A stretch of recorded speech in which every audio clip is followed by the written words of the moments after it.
রাত তখন 2:30টা। শুরু হয় র্যাব পুলিশের যৌথ অভিযান।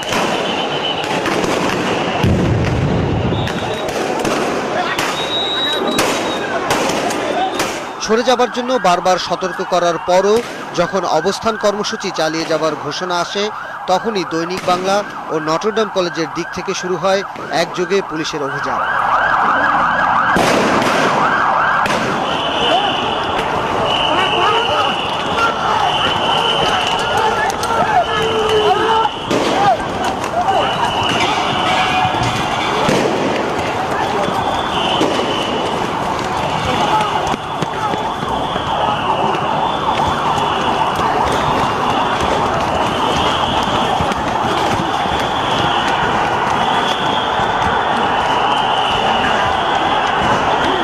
শাপলা চত্বর পর্যন্ত পুলিশের পৌঁছতে সময় লেগেছে মাত্র 10 মিনিট।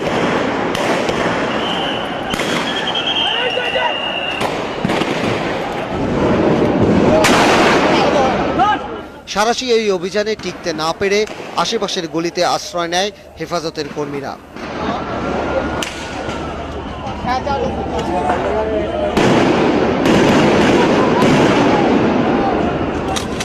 সেখান থেকেই পুলিশকে লক্ষ্য করে ইট ছুটতে থাকে তারা।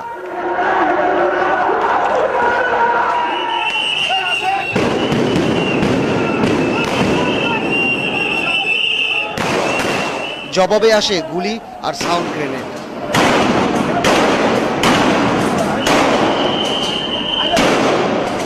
পিছু হটে ইত্তেফাক মোড়ের দিকে পালাবার সময় আশেপাশের ফুটপাতের দোকানে নির্বিচারে আগুন ধরিয়ে দেয় হেফাজত কর্মীরা। পুলিশও তাদের ধাওয়া দিয়ে গোপীবাগ ও টিকাটুলি পর্যন্ত নিয়ে যায়।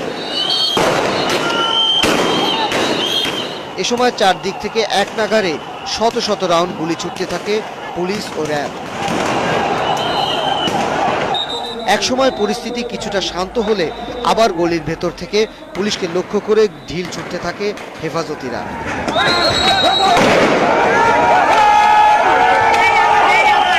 এ সময় এক পুলিশ সদস্য গুরুতর আহত হয়। কোনো যুদ্ধ বিধ্বস্ত ইংরেজি সিনেমার সেটের মতো অবস্থা হয়েছে মতিঝিলের এই রাস্তা জুড়ে। সব জায়গায় শুধু আগুন আর আগুন। রাত 2:30 থেকে শুরু হওয়া এই সংঘর্ষ প্রায় ভোর হতে চলল, তারপরও শেষ হওয়ার কোনো লক্ষণ নেই।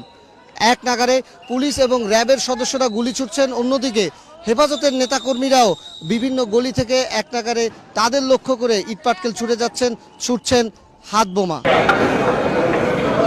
ফজরের আজানের পর থামে সংঘর্ষ। এ সময় সোনালী ব্যাংক ও এর আশেপাশের ভবন থেকে দলে দলে হেফাজত কর্মীদের বের করে আনে আইন শৃঙ্খলা বাহিনীর সদস্যরা, যাদের মধ্যে বেশিরভাগই ছিল শিশু ও কিশোর। গ্রেপ্তার না করে শেষ পর্যন্ত তাদের বাংলাদেশ ব্যাংকের পাশ দিয়ে সরিয়ে দেয় আইন শৃঙ্খলা বাহিনীর সদস্যরা। পারভেজ রেজা, 71, ঢাকা।